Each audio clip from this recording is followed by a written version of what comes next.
Praise the lord, praise the lord మిత్రులారా.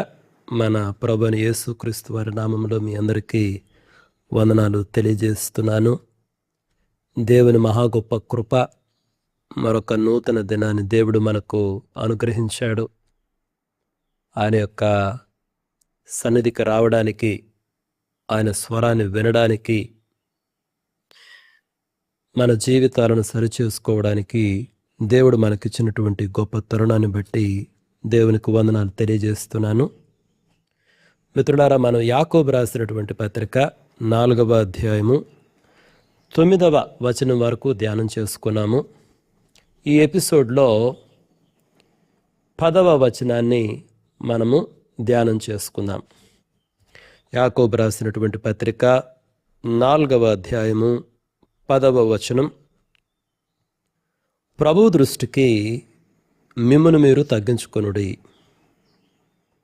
అప్పుడు ఆయన మిమ్మును హెచ్చించును. ప్రభు దృష్టికి మిమ్మును మీరు తగ్గించుకొనుడి, అప్పుడు ఆయన మిమ్మును హెచ్చించును. మనం ఇదివరకే చూస్తూ వచ్చాము. యాకోబు గారు ఎవరికి ఈ పత్రికను రాస్తున్నారు?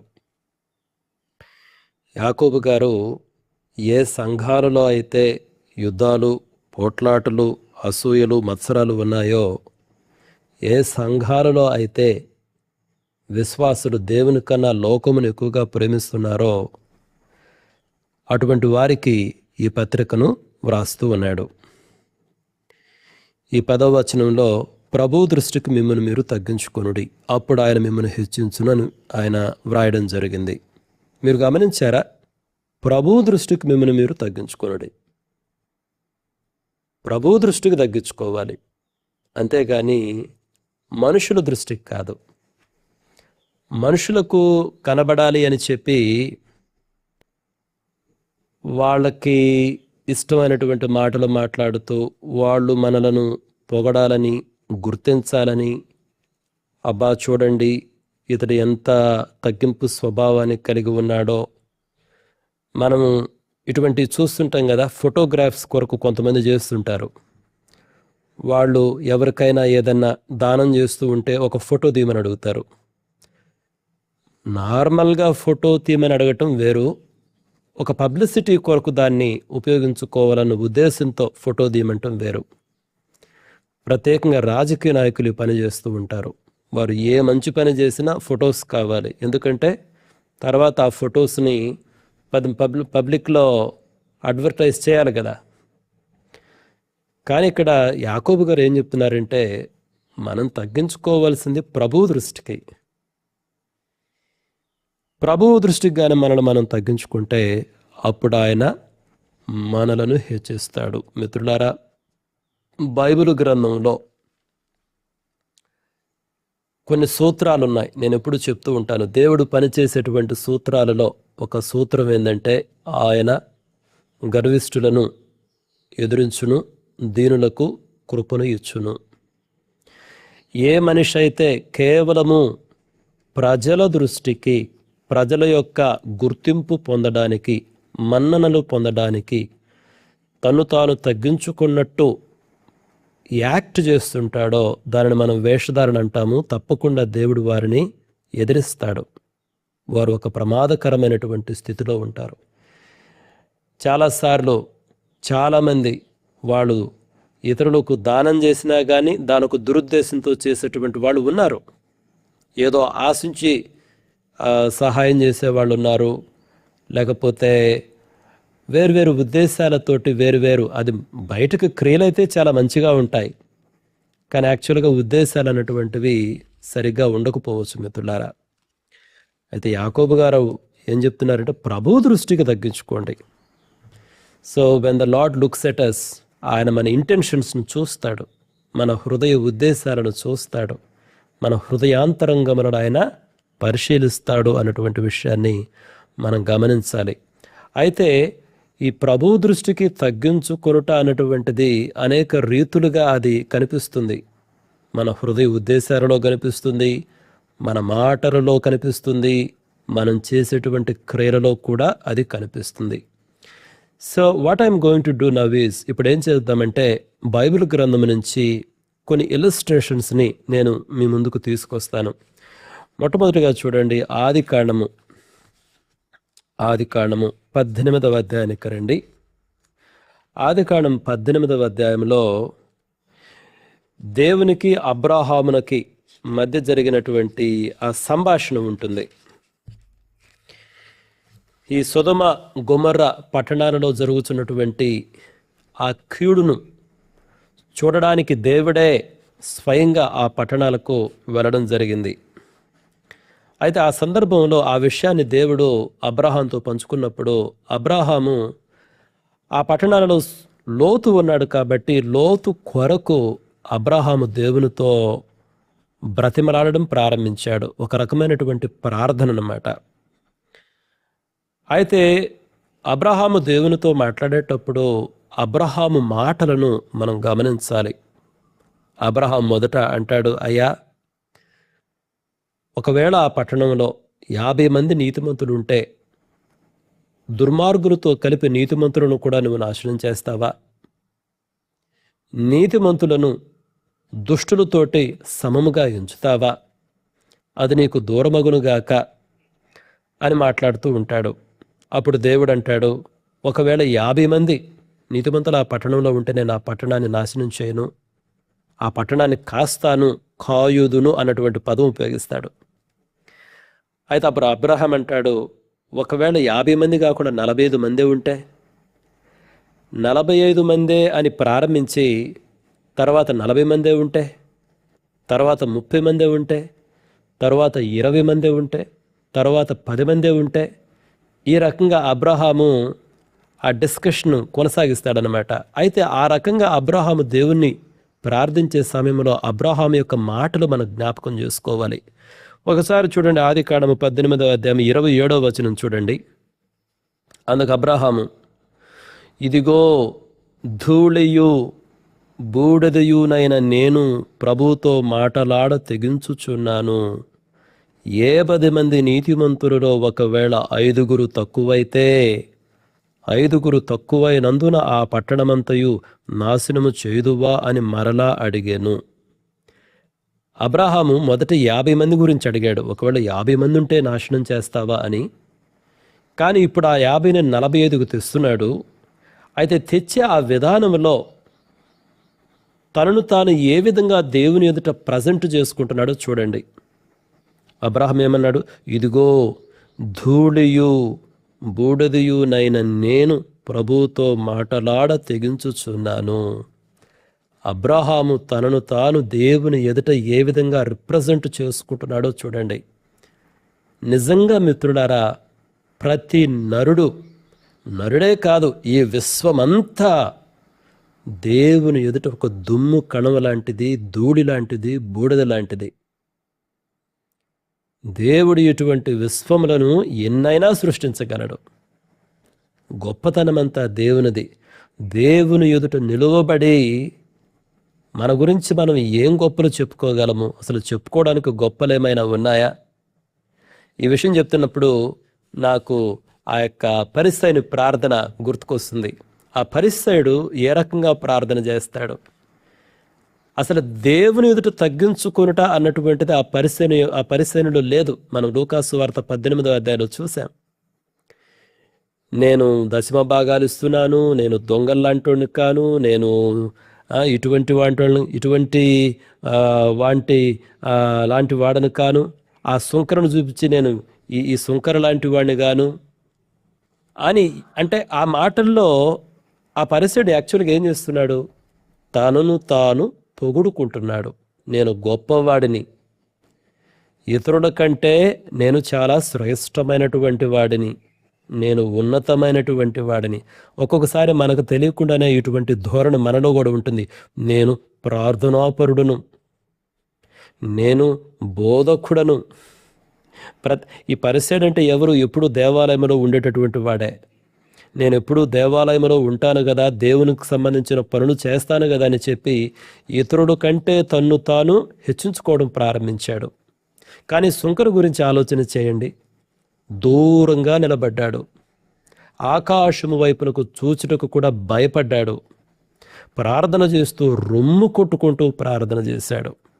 అందుకని యేసుక్రీస్తు ప్రభువారు అన్నారు, ఈ సుంకరి నీతిమంతుడిగా తీర్చబడ్డాడు, అతని ప్రార్థన అంగీకరించబడింది. పరిసయ్యుని ప్రార్థన మాత్రం అంగీకరించబడలేదు. నేను ఎప్పుడు దేవాలయంలో ఉండేవాడిని, దేవునికి సంబంధించిన పనులు చేసేవాడిని, ఎప్పుడూ దేవాలయంలో ఉండే ఆ వ్యక్తి ప్రార్థన అంగీకరించబడలేదు. కానీ దేవాలయానికి మరి వస్తాడో రాడో తెలియదు ఆ సుంకరి, కానీ దేవునికైతే దూరంగా నిలబడ్డాడు. ఆకాశం వైపు చూచుటకు కూడా భయపడ్డాడు. అతను ప్రార్థన చేసేటప్పుడు తన తప్పిదాలు ఒప్పుకుంటూ చేశాడు.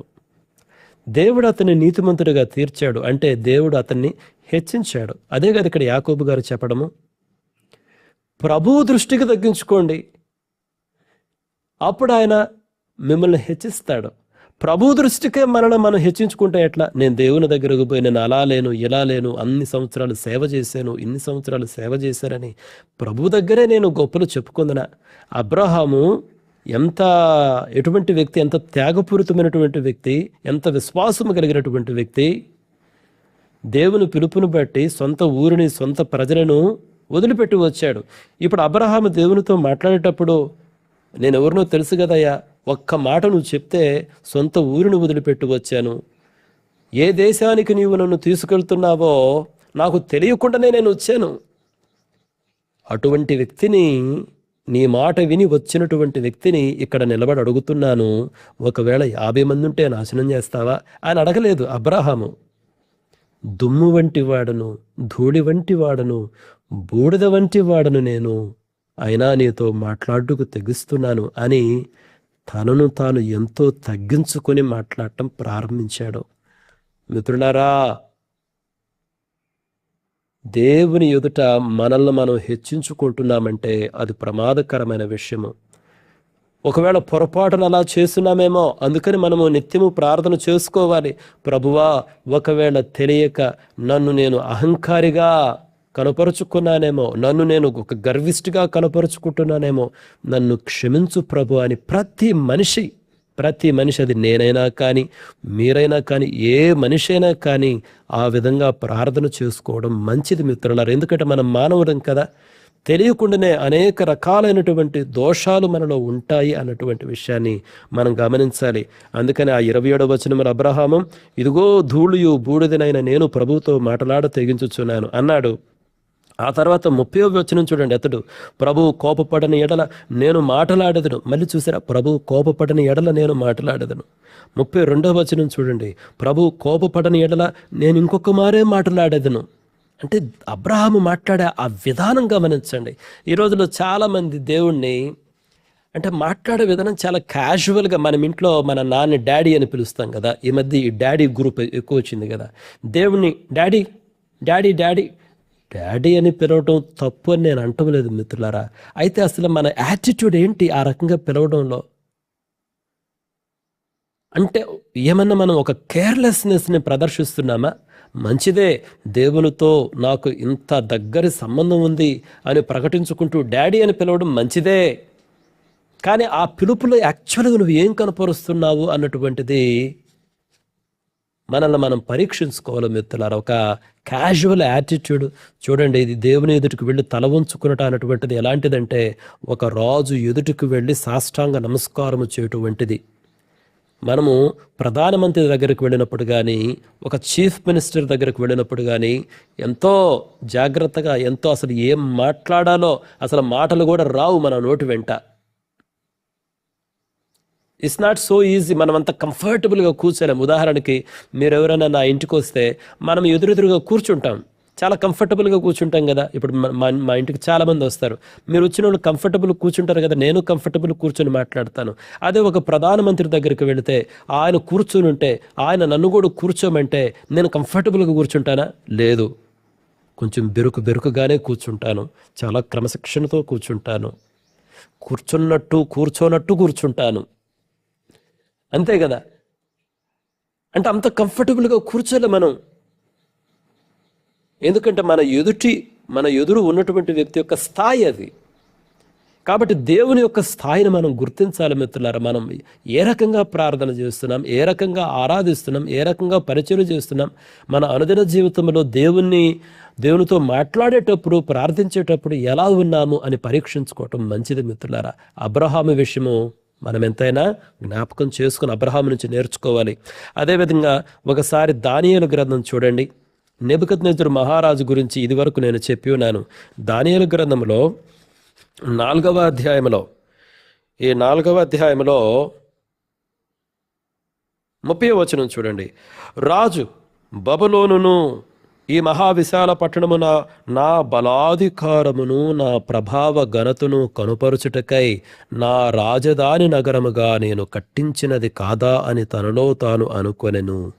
ఇక్కడ ఒక క్షణం పాటు నెబుకద్నెజరు మహారాజు ఎంత గర్వంతో, ఎంత అహంకారంతో, ఇది నేను నిర్మించినది కాదా, నేను చూడండి బబులోనను ఈ మహావిశాల పట్టణము, ఈ నా బలాధికారమును నా ప్రభావ ఘనతను, చూడండి, నా బలాధికారమును నా ప్రభావ ఘనతను కనుపరుచుటకై నా రాజధాని నగరముగా నేను కట్టించినది కాదా. ఇతని మాటల్లో ఒక రకమైనటువంటి అహంకారం ఉన్నది, ఒక రకమైనటువంటి గర్వము ఉన్నది. అయితే వెంటనే చూడండి మీరు 31వ వచనం. రాజు నోట ఈ మాట ఉండగా ఆకాశము నుండి ఒక శబ్దము వచ్చెను. ఏదనగా, రాజుకు నెబుకద్నెజరు, ఇదే నీకు ప్రకటన, నీ రాజ్యము నీ యొద్ద నుండి తొలగిపోయెను. ఆ తర్వాత మీరు చూస్తే ఎన్ని రకాల మాటలు ఉంటాయి చూడండి. మనుషులు అతన్ని తరుముతారని ఉంది. నేను అక్కడ చదవటం కన్నా 33వ వచనం నుంచి గమనిస్తాను చూడండి. ఫస్ట్ థింగ్, మానవులు అతను తరిమేశారు, అది 1. 2, అతడు పశువుల వలె గడ్డి మేశాడు. 3, ఆకాశపు మంచు అతని దేహమును తడిపింది. 4, అతని తల వెంట్రుకలు పక్షిరాజు రెక్కల ఈకల వంటివి అయిపోయాయి. 5, అతని గోళ్ళు పక్షుల గోళ్ళ వంటివి అయిపోయాయి. దేవుని నుంచి ఒక తీర్పు వచ్చింది. అదే యాకోబు గారు చెప్తున్నారు, ప్రభు దృష్టికి తగ్గించుకోండి, ప్రభు దృష్టికే మిమ్మల్ని మీరు హెచ్చించుకుంటే ఎలా. మిత్రులారా, మనుషులకు మనం భయపడతామో లేదో తెలియదు, కానీ దేవునికి భయపడటం మంచిది. దేవునికి భయపడుట నీకు ఆరోగ్యము, నాకు ఆరోగ్యము. మనుషుల దృష్టిలో నువ్వు భయపడకపోతే వేరే విషయము. కనీసం దేవుని దృష్టికి భయపడటం నేర్చుకో. ఒక క్షణం గర్వించాడు ఇతను. ఏమైంది? ఇతని ఒక పరలోకం నుంచి ఒక శాసనం చేయబడింది. మనుషుల్లో నుంచి అతని రాజ్యం తొలగించబడింది. మనుషుల్లో నుంచి తరిమేశారు. గడ్డి తిన్నాడు. ఆకాశపు మంచు అతని పైన కురిసింది. అతని తల వెంట్రుకలు పక్షిరాజు తల వెంట్రుకలు అయిపోయి గోళ్ళు ఎలా పెరిగిపోయాయి చూడండి. కానీ ఆ తర్వాత మీరు చూస్తే కిందకు వచ్చినప్పుడు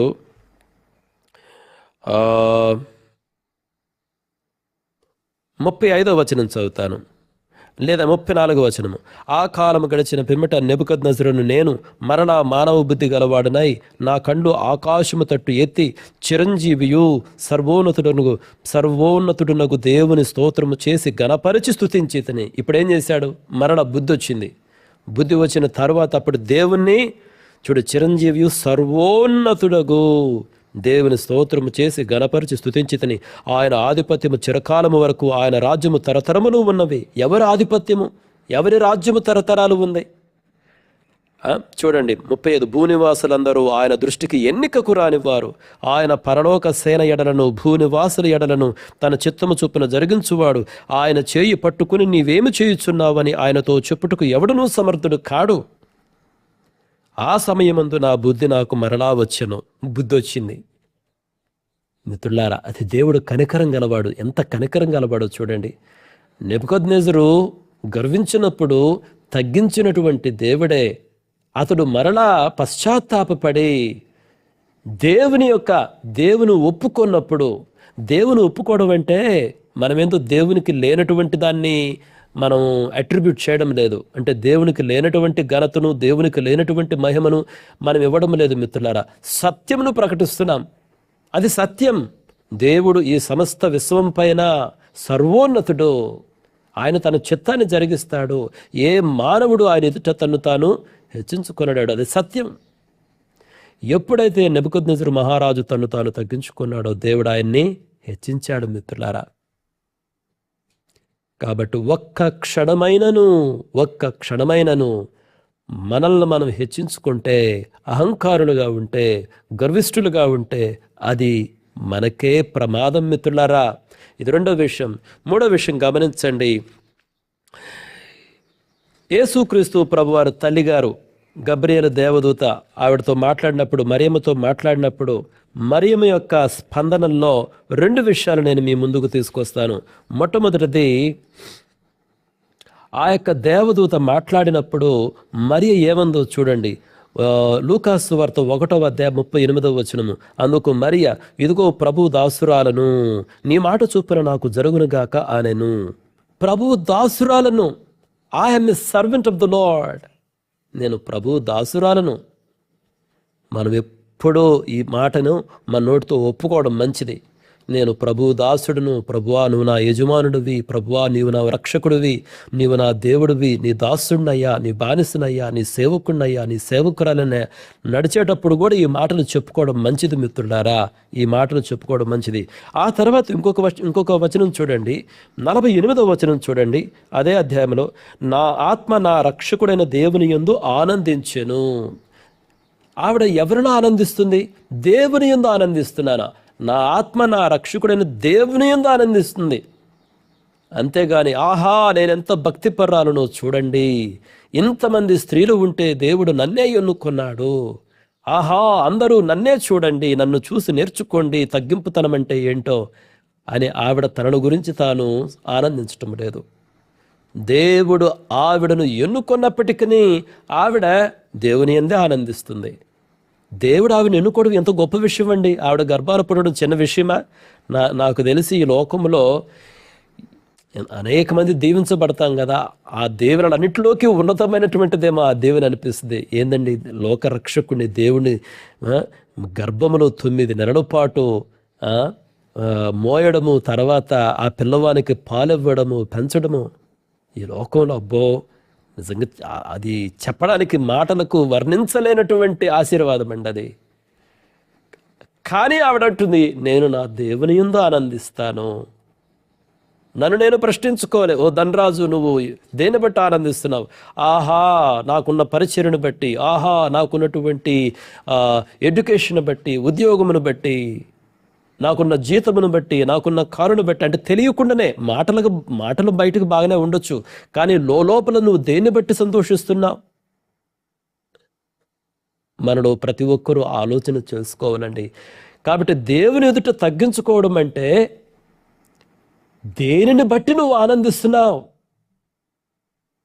నేను దేవుని బట్టి, దేవుని రక్షణను బట్టి ఆనందించాలి. అంతేగాని నేను ఇంత గొప్ప పరిచర్య చేశాను కాబట్టి ఇన్ని సంఘాలు ఏర్పడ్డాయి, ఇంత గొప్ప బోధకుడిని ఒకసారి మైక్ ఇచ్చారంటే ఇంకంతే, ప్రజలందరూ ఆశ్చర్యపోయే విధంగా మాట్లాడతాను. ఈ రకమైనవి బయటకు మాట్లాడకపోవచ్చు, హృదయంలో ఉంటే దేవుని దృష్టికి నీవు కనుమరుగవుతావా? దేవుని దృష్టికి కనబడవా? ఆ గేహాజీ తెచ్చుకున్నటువంటి డబ్బు దేవుని కన్నుల నుండి అతడు దాచగలిగాడా? ఏలియాకు తెలియకపోవచ్చు, దేవునికి తెలియదా?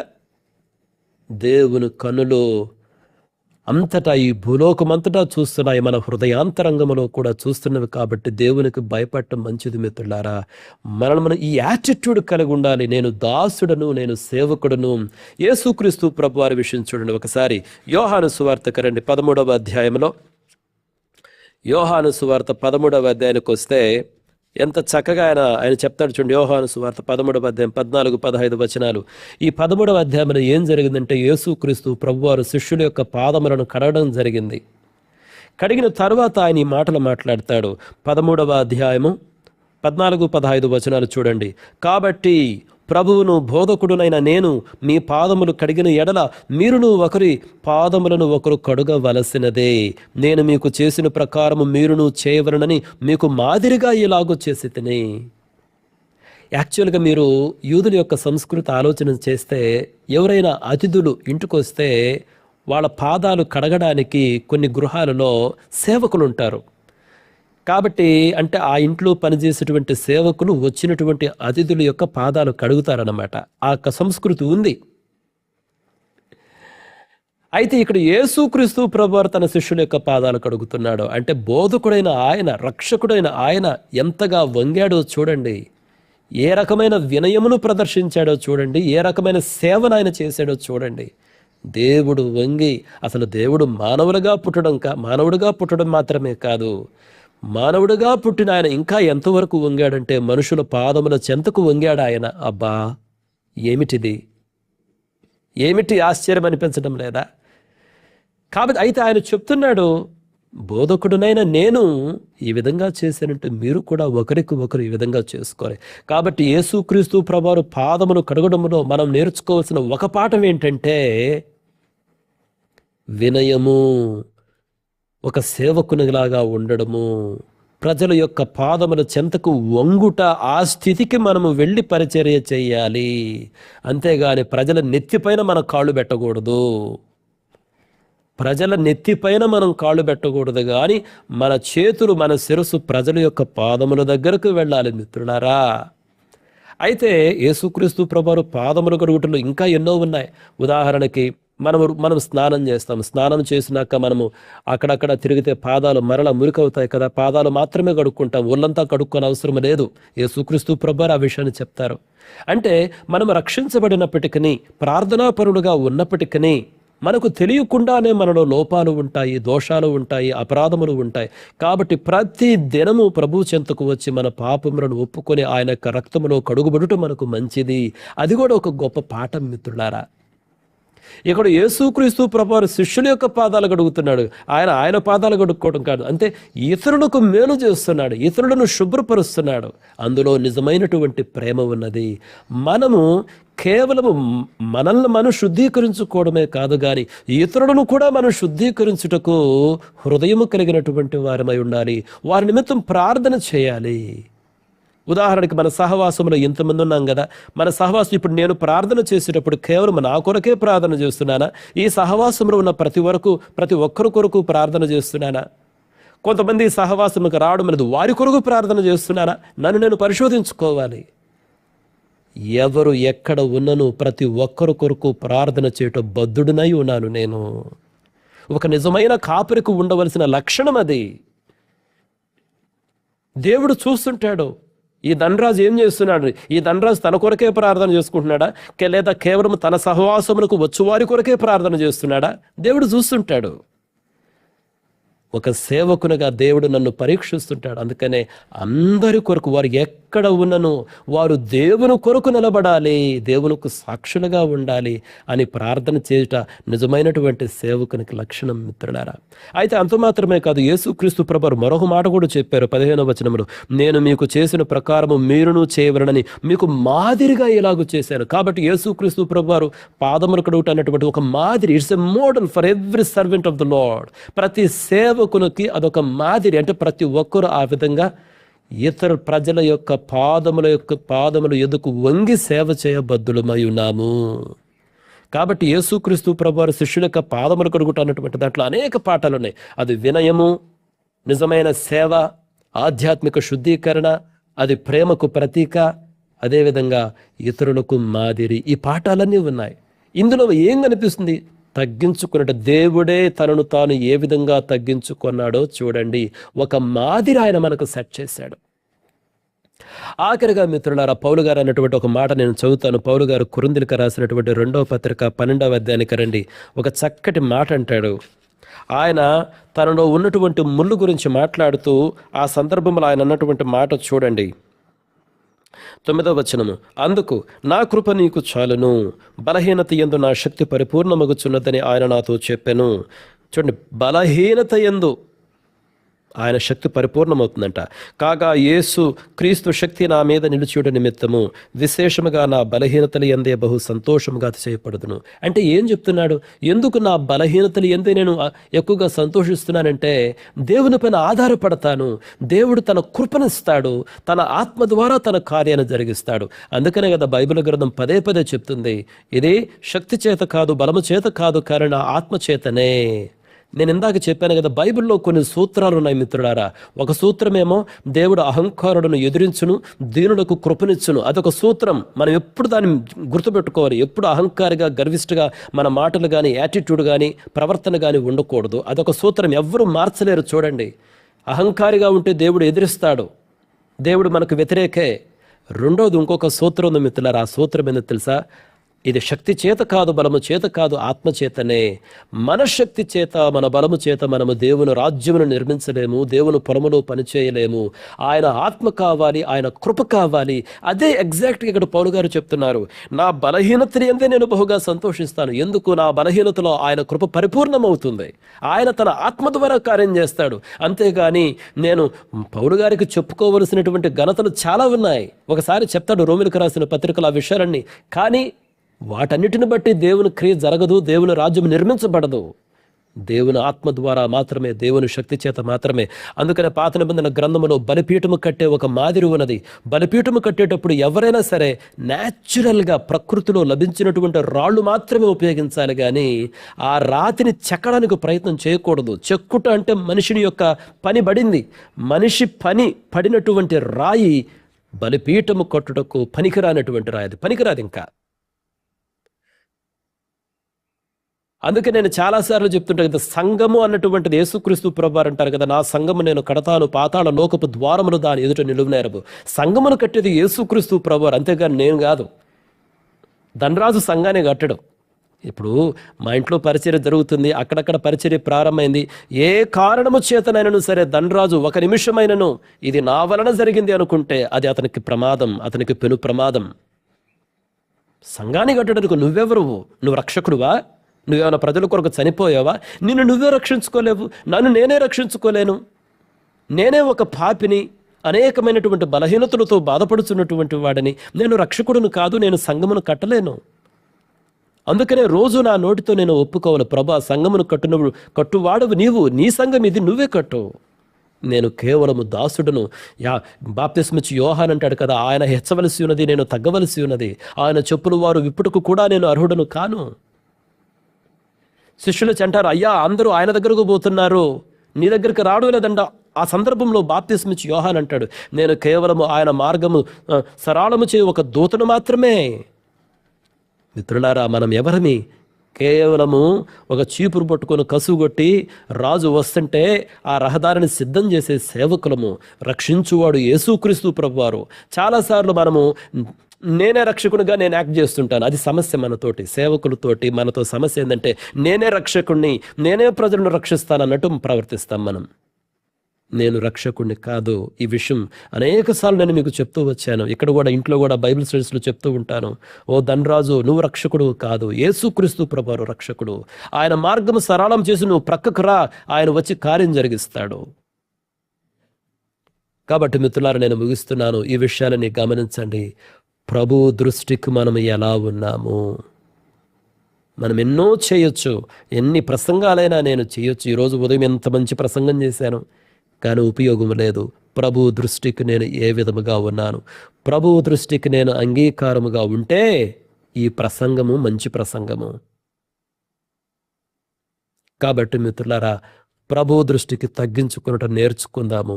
ప్రభు మనుష్యుల పాదముల యొద్దకు వంగిన విధముగా మనము కూడా వంగుదాము. వినయమును, నిజమైన సేవను, నిజమైన ప్రేమను, నిజమైన ఆధ్యాత్మికతను, ఆధ్యాత్మిక శుద్ధీకరణను, నిజమైన మాదిరిని మనము ప్రదర్శిద్దాము. ఈ మాటలు గ్రహించుటకు కావలసిన కృపను దేవుడు మనలో ప్రతి ఒక్కరికి అనుగ్రహించునుగాక. ఆమెన్.